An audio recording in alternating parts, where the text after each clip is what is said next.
Published in 2019, Jodi Picoult's novel A Spark of Light centers on a harrowing shooting at Mississippi's last abortion clinic, unfolding the story through multiple perspectives. A New York Times best-selling author with 28 novels, several adapted for screen, Picoult is celebrated for tackling controversial social issues with empathy and meticulous research.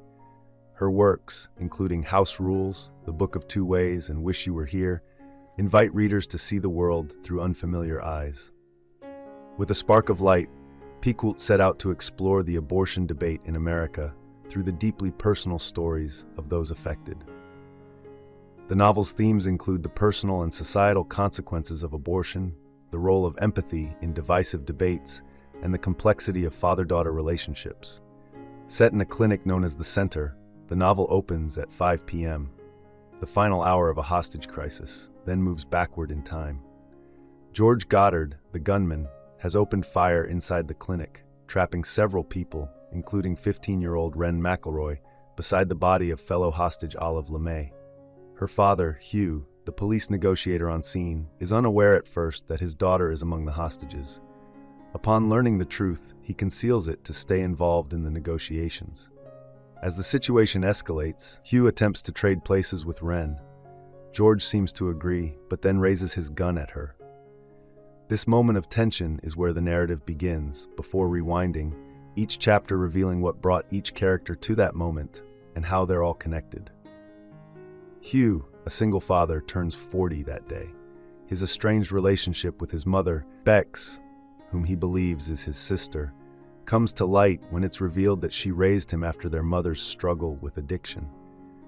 Bex accompanies Wren to the clinic for a birth control prescription, where she's shot in the chest during the attack.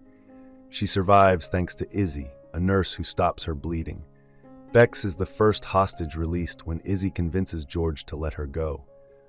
Wren had gone to the center without telling her father. Though nervous, she wants to start a sexual relationship with her boyfriend responsibly. She ends up hiding in a closet with Olive, an elderly professor who has just learned that her cancer is terminal. Olive is at the clinic for test confirmation and struggles with telling her wife, Peg. She ultimately sacrifices her life to save Wren, attempting to overpower George. George, the shooter, is also a single father. Dishonorably discharged from the military after intervening in a sexual assault, he battles PTSD. He attacked his wife during an episode and she left, leaving George to raise their daughter, Lil, alone. Years later, Lil undergoes a medication abortion at home. George, devastated, blames the center and plans the attack. Only at the novel's end is it revealed that Lil is Beth, a 17-year-old who had been unable to get a court waiver for a legal abortion due to a judge's absence. Her judge also turns out to be Joy's former affair partner. Beth hemorrhages and is taken to the hospital by her father.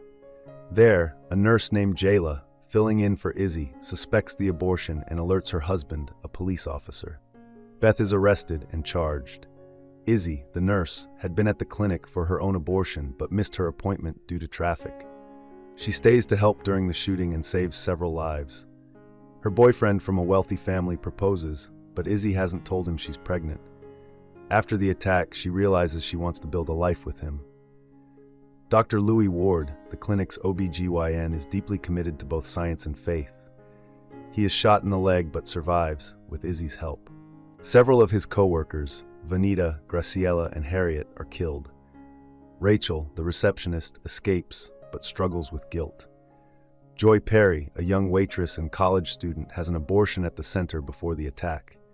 She grew up in foster care and became pregnant by a married man. After the shooting, she is taken home by Janine Daguerre, an anti-abortion activist who had entered the clinic undercover. Despite opposing beliefs, the two women form an uneasy bond. Janine had hoped to film the clinic, coercing a patient, motivated in part by guilt over her own teenage abortion following sexual assault. Trapped in the attack, she is injured by George, who strikes her despite their shared ideology. Joy is the only one who shows her kindness. In the final chapter, time returns to 6 p.m. Hugh fatally shoots George as he aims at Wren. Father and daughter walk out of the clinic together, hand in hand, forever changed by the day's events. Thank you for watching. If you enjoy this video, leave a like and subscribe.